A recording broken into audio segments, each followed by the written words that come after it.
Well, good evening.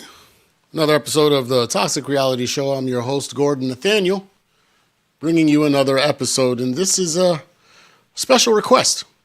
One of my viewers sent in a question regarding a situation with his household, regarding his young son. And he was curious as to what are some of the effects, do I believe, the effects that could have on the child, on the relationship, and, do I have any experience with this subject matter? That being said, we're going to start at 7 o'clock, and we had to kind of work out some testing that we were doing regarding scheduling and event planning. That being said, what's going on, Nick Nice? And we're up on both YouTube and Facebook. So here we go. Gordon Nathaniel here. Again, Toxic Reality Show. The topic for this evening is, toxic mothers. And more specifically,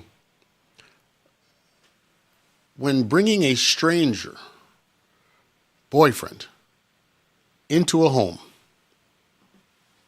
is that toxic? And what are some of the lasting effects? Again, this is a request by one of my viewers, wishes to remain anonymous.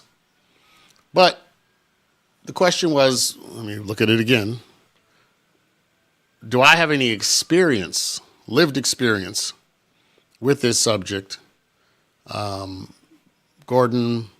you don't live with my child's mother.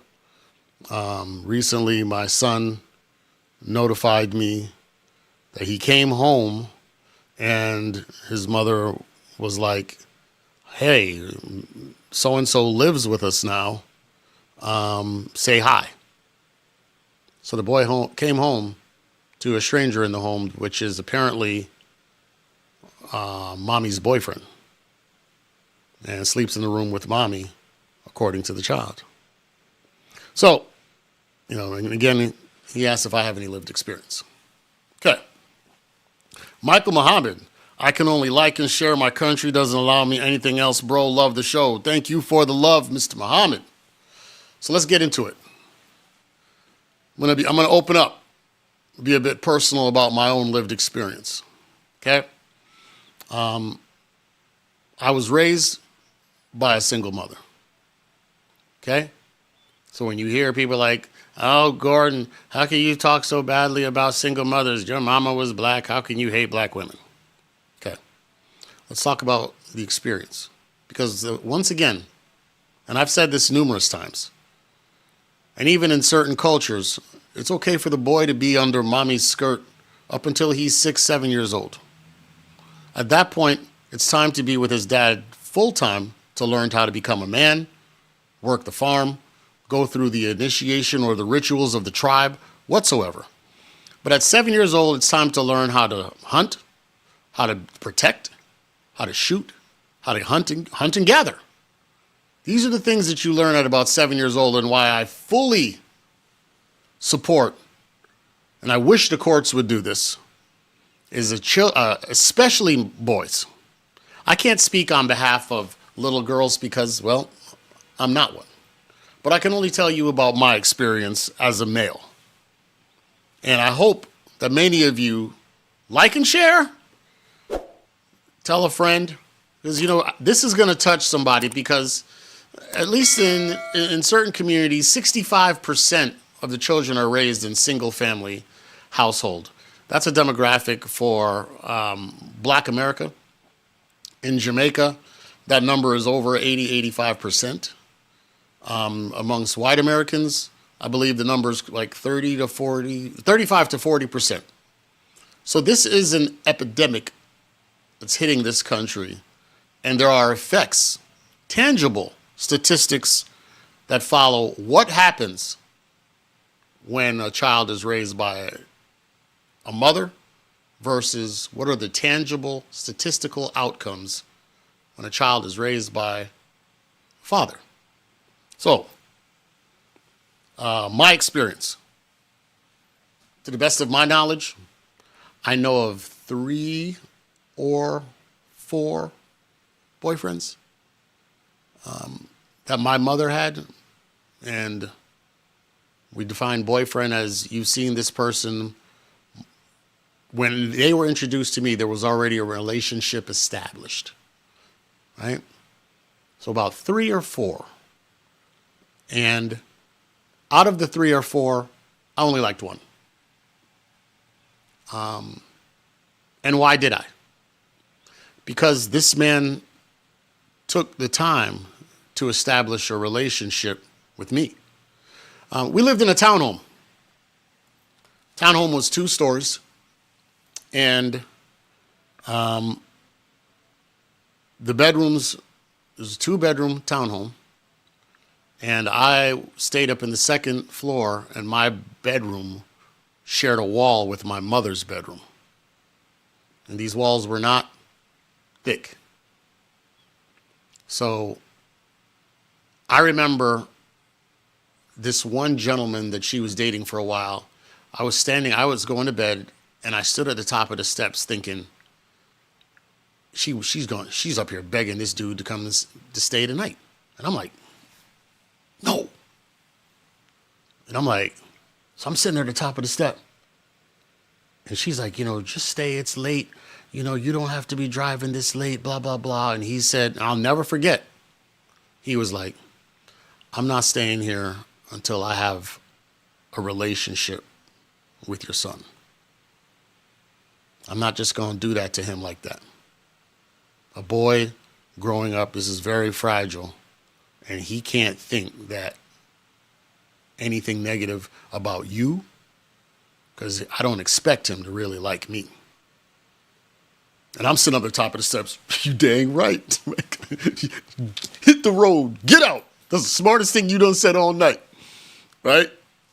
So I was like, and she's up there, it's okay. He's going to sleep. And he was like, no, I'm just going to go home. I'll come back tomorrow. So I'm thinking to myself, oh, I ain't never co-signing on this. Nah. Few months passed. We going out to movies. A couple times he just grabbed me and we rode together and we did little, events, go to the store, get a little something, we're sitting there watching TV at night. We're all on the sofa. We're sitting there. I'm sitting there down on the stoop on the carpet watching it. They're up on the sofa sitting there, till like 11, 12 o'clock at night. Now, he lived about an hour away. So I knew it was a drive. Around midnight, he'd be like, I got to go because I got to be at work 5, 6 in the morning. And those are weekdays. Weekends, even on Saturday, sometimes he went to work. Right? So, that became the way the norm.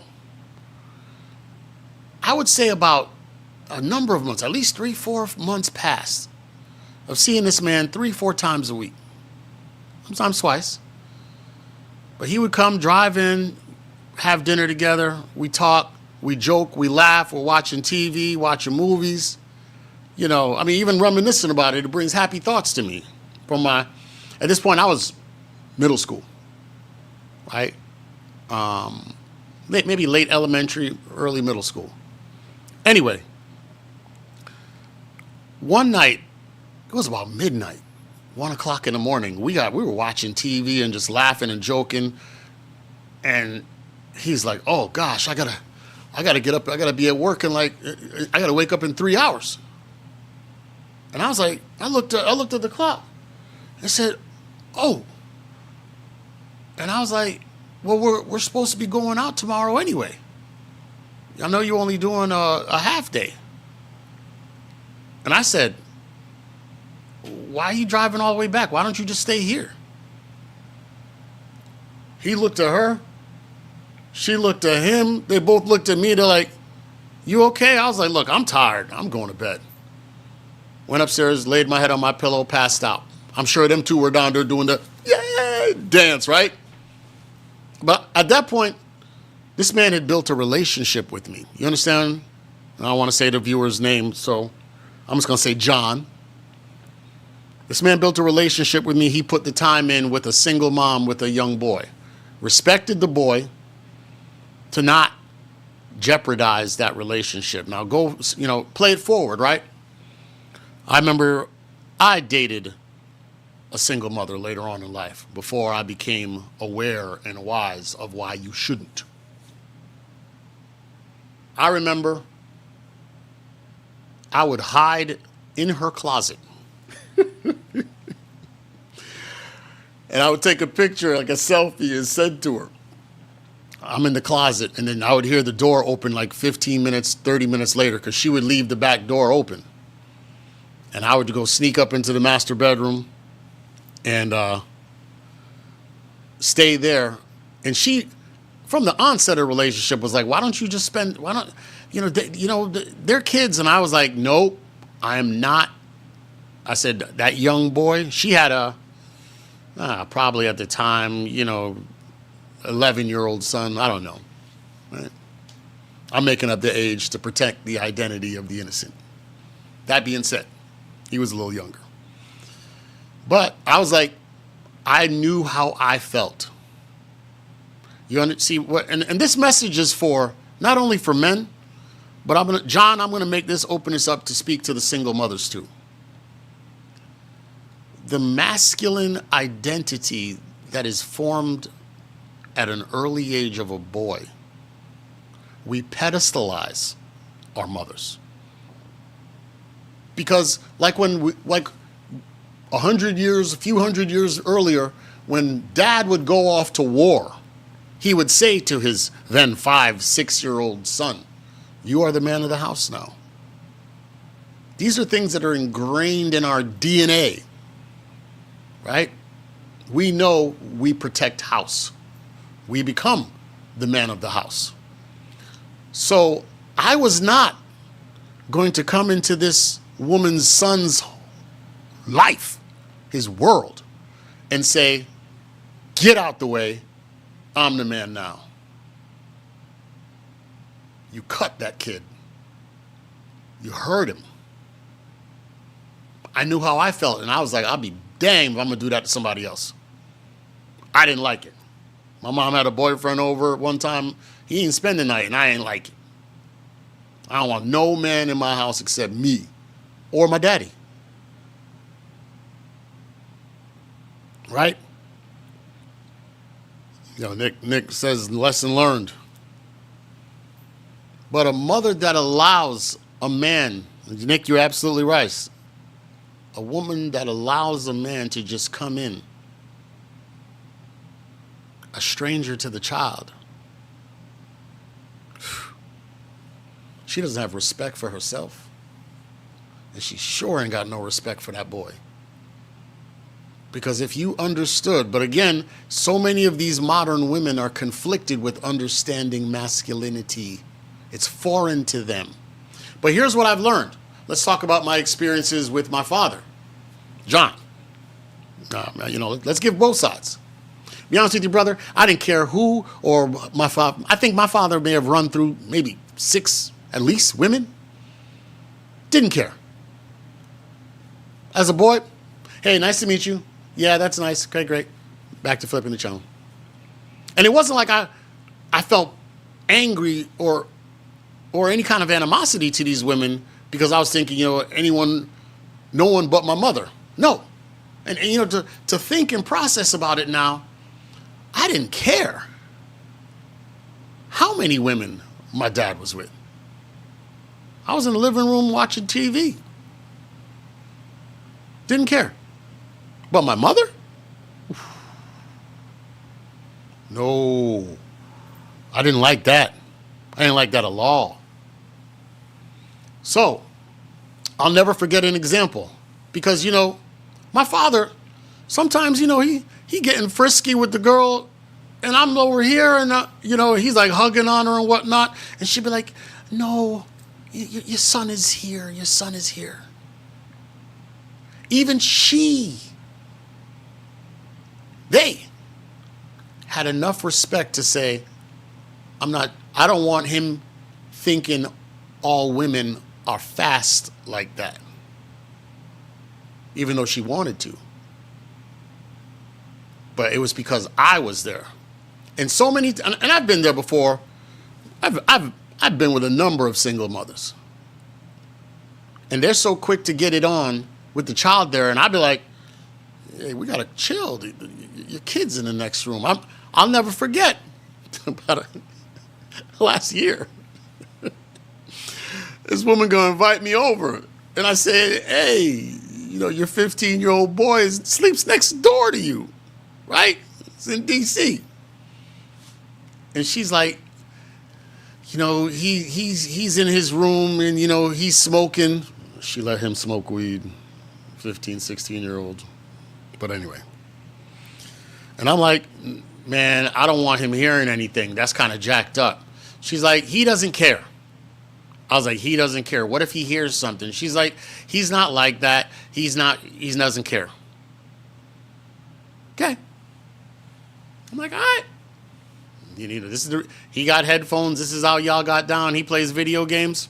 Okay. I go over there. I handle my business. It wasn't quiet. Gordon brought the heat. The next day. "Hey, that was a really good night. I mean, I had such a good time, but I got to talk to you about something." "Sure, what's up?" She drops on me. My son heard last night. He could hear us. I said, "I told you. I told you." And she's like, we can't do that again. He really didn't like that. Now, here's the thing. A dude that's only concerned about getting some sex and getting some ass, he don't care about your kid. I even asked her, I was like, "Yo, you sure about this? You want to do this? I mean, technically, I'm the man. I should have just made the call." But I was like, "Oh, this dude plays video games and he going to be up on his stuff flirting with girls and has headphones on? Okay. You know best. I'm sure I'm not the first person to be there." But apparently he heard. Mom's state of ecstasy. And I'm like, "What are you doing? You're ruining this boy." So back to John. We've gone full circle. Again, I want to, invite you to like and subscribe, please, because I'm going to tell you, I'm going to give you some counsel, ladies and gentlemen. Right? And here it is. You said, to a boy, and I can only speak again as a male, you hold your mother on a pedestal. She's a queen. Right? Now, for a lot of you modern women, you're so bitter that you alienate the boy from his father. What did John say when he asked his son? His son said he was disappointed. Specifically asked his son. Let me read it again. Specifically asked his son, how do you feel about your mother? The boy said, John's son said, "I'm disappointed, I'm sad, and I'm angry." John, I know it's not your name, but I'm talking to you right now. And I don't know if you were raised in a single mother household, but let me tell you what I just described in my experience, what I shared with you. I interpret that he's disappointed is just as a parent would be disappointed in a child. He's saying, "I thought better of you. I thought you were better than that. I had you on a pedestal." That's what he's saying. I thought you were, he said, I thought you were sacred. I thought you were special. I didn't think you were like everybody else. I didn't think you was one of these hoes. Fun fact, 85% of all male rapists were raised by single mother households. So ladies, because of your inability to use discernment and properly introduce a man to your child, and for whatever reason, let that young man believe, that young child believe that he had piece of the decision. The trauma, the emotional unavailability that you all complained about that are lacking in men, it's caused by you. And his experiences as a child with you. The father, John, I don't know if you hate the baby mama or not, but at this point, you ain't got to say nothing bad about her. Why? She's done the damage herself. That boy said, I'm disappointed. That's me sitting with a child and saying, I'm really disappointed in you. You're better than that. Why did you do that at school? We don't steal around here. I'm so disappointed. He said, sad. I'm sad about this situation. This saddens me. Like, dang, man. And then angry. You emasculated me, Mom. You disrespected me as a man, Mom. You ruined the sanctity of my home, Mom. And you brought a stranger who's not of blood that's too big for me to talk to, into our home, into our sanctity, our sanctuary. You violated. Yeah, he's angry. I know that feeling. I didn't want no man's coming into my home. You crazy? Into my home? It's my house. So it's not for the father to make any of these rationalizations.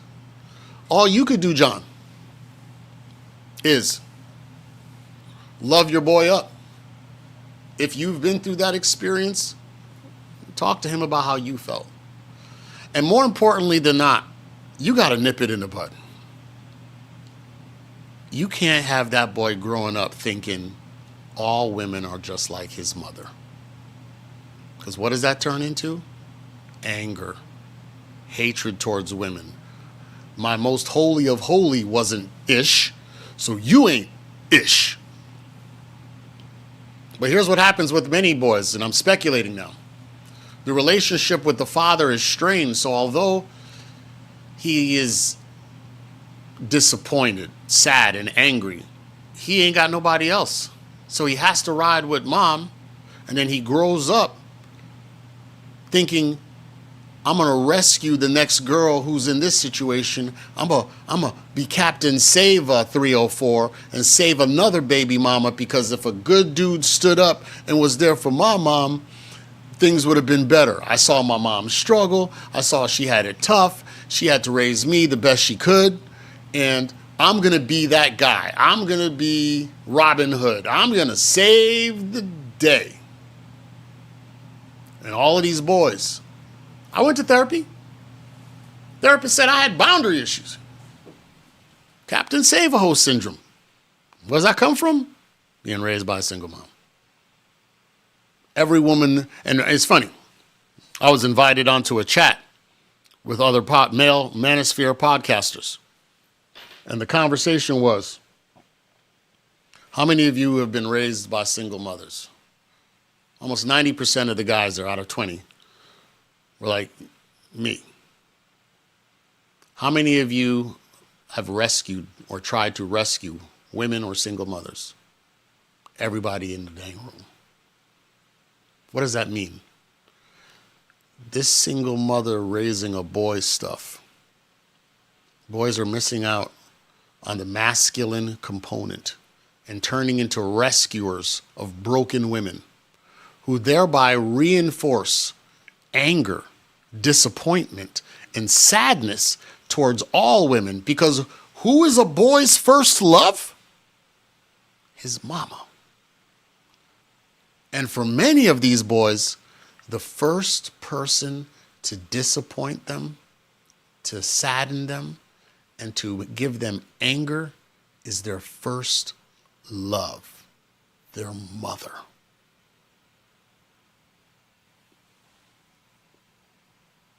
John, protect that boy, wrap him in love. He's going to have issues with his mom. Absolutely. He's going to raise up as a teenager against his mom, because to him, she ain't ish. Right? You're going to challenge her. And then what's going to happen? The father going to step in, hey, boy, don't you disrespect your mama. He going to look at the father like, man, step out of this, man. I seen her. She ain't ish. So you can't even step in. Be honest with you. All you could do is say, not all women are like that. We have modern women and we have traditional women. Not all women are modern women. But in this country, over 50%, I would say, are modern. You know, violent feminists talking about the patriarchy and toxic masculinity. But they want a traditional man, but don't want to be a traditional woman. And then you do ho-ish like that in front of your child. Ladies, I'm trying to be reserved in the way, for you ladies, I'm trying to be reserved in how I say this. But you, one, seriously entertain the idea of calling your baby daddy and saying, look, the boy's 7, it's time for him to learn to be a man. It's your time to take him now. But, you know, if money is more important than your child, I see it. Because far too many of you, when the child turns 18 years old or 17 and you can't handle him, you kick him out. Because you're like, I don't want to be bothered with this. So you've created this nightmare that can't be fixed by the father. Say, oh, go live with your father now. You won't listen to me and you don't follow the rules of my house. All of this stuff that boy witnessed of who he held holy. He held you sacred, had you on a pedestal. And now he's disappointed, sad. He's angry. And what a conflict that must be. The hand that feeds you, I don't like you right now. But I need you because I need clothes and food. So the little boy learns to be a hoe. He stays quiet just to get the money and the food. And then he raises up. And then you want somebody to step in and defend it. Nah, man, at this point, he got no respect for women. Ladies, understand. You learn a lot about a man that comes to your home, right? You learn a lot about a man that comes to your home. Any man that just doesn't even spend the time, and gentlemen, if you're going to engage on a relationship with a single mother, you have to understand that there is a higher calling at play and a level of responsibility that goes along with it. You're not there just for sex. You have to mentor these children as well and be aware of their perception. Listen, I could walk around with my boxers and my thing out in front of my biological children or whatever, but you can't do that in somebody else's house with somebody else's son. You want some eggs? You can't do that. And if you, it tells me about you. You walk in and just, what up, little man? What's up? You basically are saying to him as well, I don't give a ish about you. It's all about getting these skins from your mama. And then he's looking at this situation like, gentlemen, put the time in. Get to know that kid, especially men. You know you wouldn't like it. Why wouldn't you do unto others as you would have them do unto you?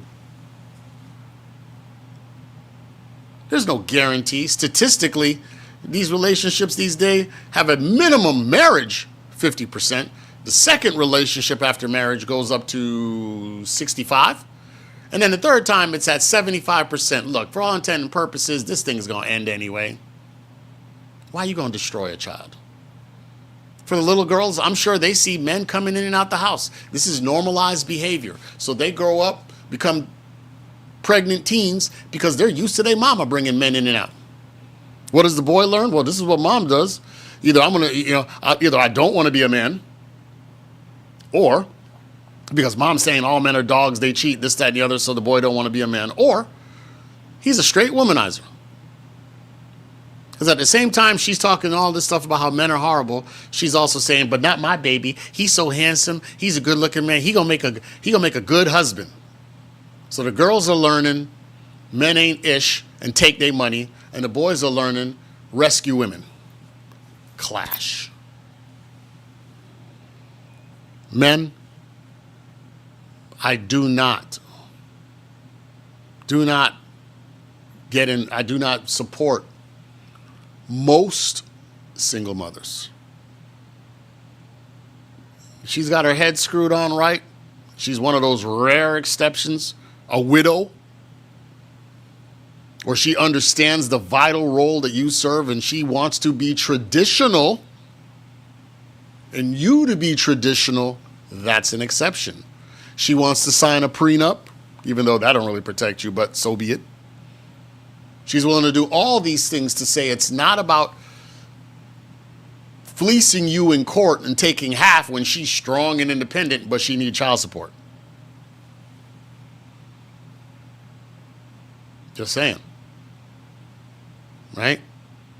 So what we have to do, and ladies, listen, the guy that's there, he just wants some skins. Or he's a dude that's going to be like, look, he would do like women do. Like the women my father had. They're like, nah, I don't want, your son, calm down. To me, I was like, I already know what dad gonna do. But they even knew, not in front of the child. But dudes, all they're thinking about is getting their tip wet. They don't care about that child. And then the damage is done. I can't fix that. You can't fix that. John, you can't fix it. All you could do, again, love on your boy. Well, he said he's a sponge. That child is sucking all that information in. He's processing it. And he just found out Santa Claus don't exist and Jesus is fake. Jeez. In one night.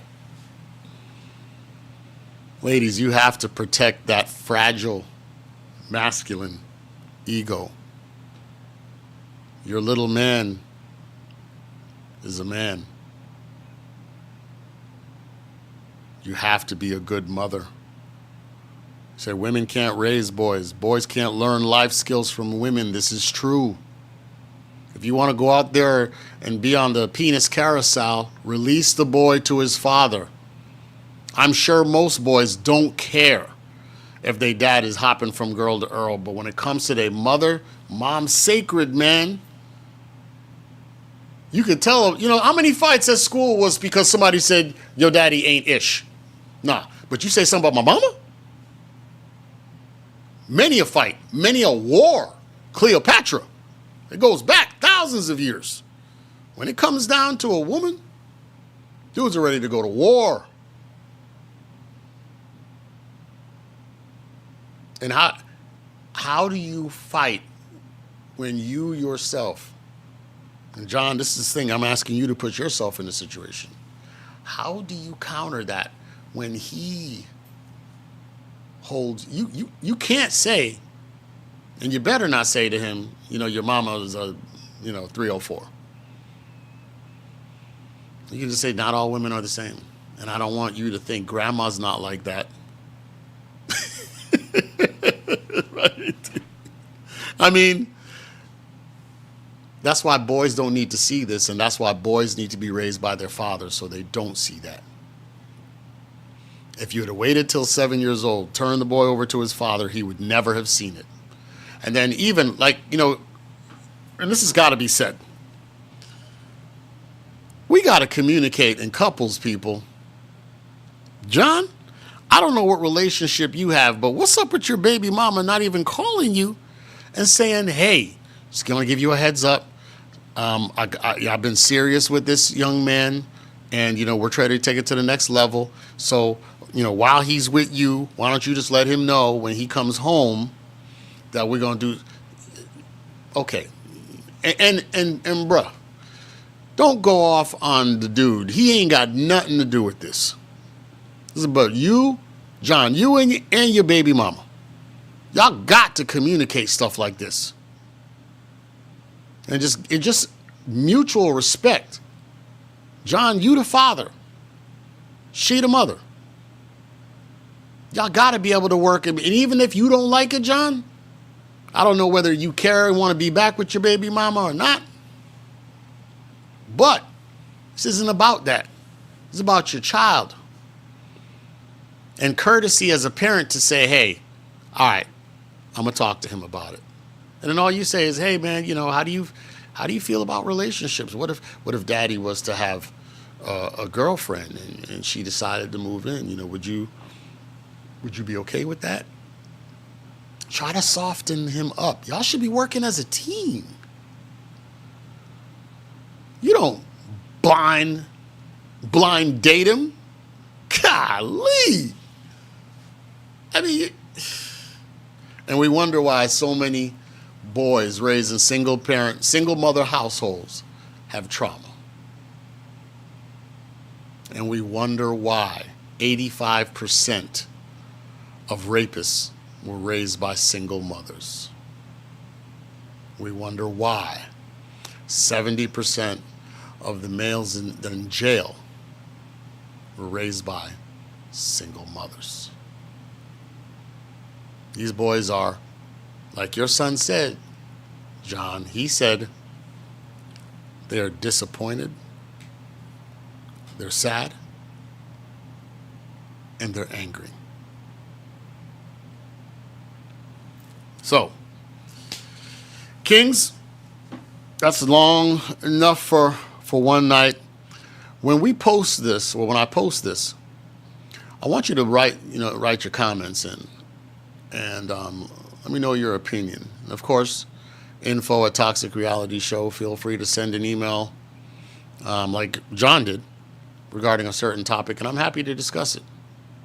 This isn't a bitter hate women. This is we've got to work together, people, because now you're raising a new generation.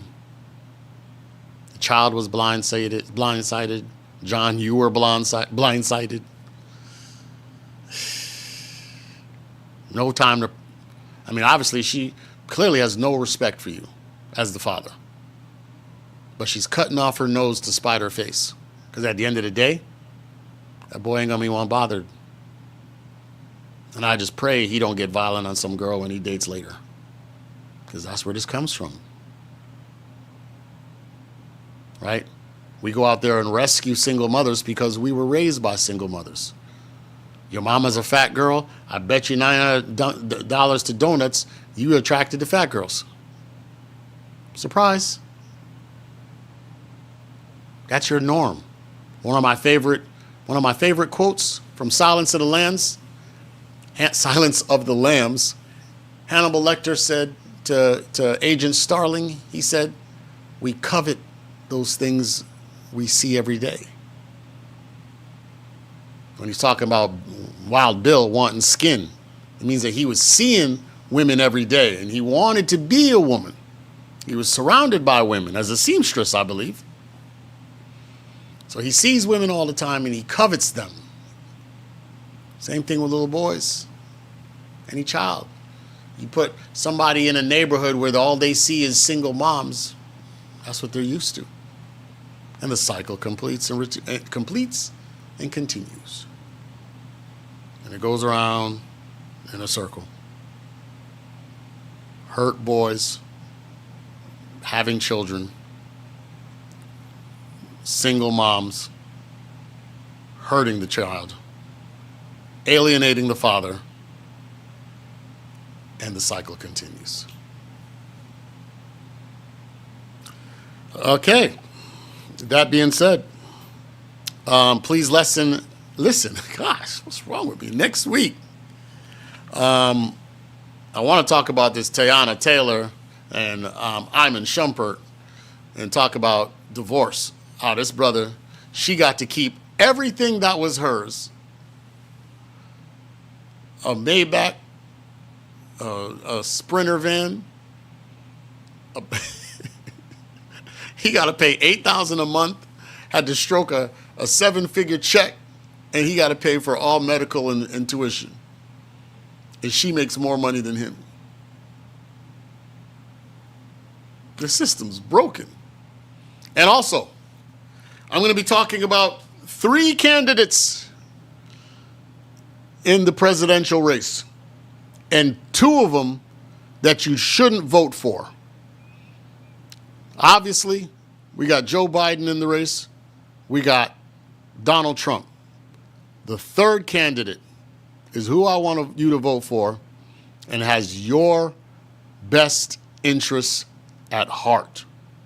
And I'm talking about alimony reform. I'm talking about child support reform. We're talking about fathers' rights. I'm going to tell you about a 3rd candidate and encourage you to support that candidate because the other 2 do not speak to those issues. There was one who did, Governor DeSantis out of Florida, who spoke on all 3 and signed legislation in Florida banning lifetime alimony and recognizing fathers' rights in adoption. That being said, again, I want you to make your comments, and I thank you so much. John, I pray for you, brother. Lord help you and your son. That's horrible, and it hurts me that your boy felt the pain that I felt and feel. You know, and that's why we do this show. People are like, oh, it's just bitter men, the manosphere. No, I got lived experience, and thank you, John, for asking me that, because I don't just talk theoretical. I got lived experience. And how do you rise from that trauma? And did you seek help in terms of therapy? And it's not bitterness, it's to warn other people, because these problems are still happening. We haven't stopped them. So I'm trying to bring awareness, a path, and offer some suggestions and solutions and facts to try to make this a better planet for you and me. Because it's about all of us. Right? But yeah, let me stress that again. A boy over 7 years old, and I would even say both boy and girl. You see, a girl that's had a father in her house, met her the other day, had the rare opportunity to meet a woman that was raised by her father. Right? And we got into a conversation, and I said, you ever made a sandwich for your father? She said, yeah. Made him, he loves the way I make iced tea and this, that, and the other. And she's like, when I used to cook, and I love cooking, for a man. See? And I was like, you see what I'm saying? 'Cause she's a traditional woman. Right? And I said, you understand now? Because I told her a little bit about this show and what we talk about. And I said, see, for you, because you got your daddy a glass of water and made him a sandwich, it ain't nothing for you for a man to say, can you make me something to eat? Can I get you something to drink? And for you, you get pleasure from it because deep in your subconscious, it takes you back to being a little girl and making a sandwich for your daddy. It ain't nothing. Hey, baby, go make daddy a sandwich, a little ham sandwich that you always make. And you went right in the kitchen, happy, as gleeful as ever. I'm making something for my daddy. He's sitting there, oh, little girl, this is so good. Man, you sure know how to cook for your daddy. This is so delicious. And he's reinforcing that so that when later on, I said, when I ask you to do something, you don't even trip. It's like nothing. And that's why you need strong fathers and present fathers, right? There's something for children to get from both sides. And when you push that you want to alienate the child for a failed relationship from a father, you are the one causing harm. Because later on, when that boy, that's 6 foot, 6'5", 7 foot, ready to knuckle up with you, oh, don't come knocking on my door. No, this is, you a strong, independent woman, right? You deal with that lump up. Hey, boy, that's your mama. I can't touch her, but what's she going to do to you? Don't break nothing now because she'll call the police on you. Y'all are creating the monster. Keep fathers involved. That being said, tune in next week, Tuesday, 7 o'clock.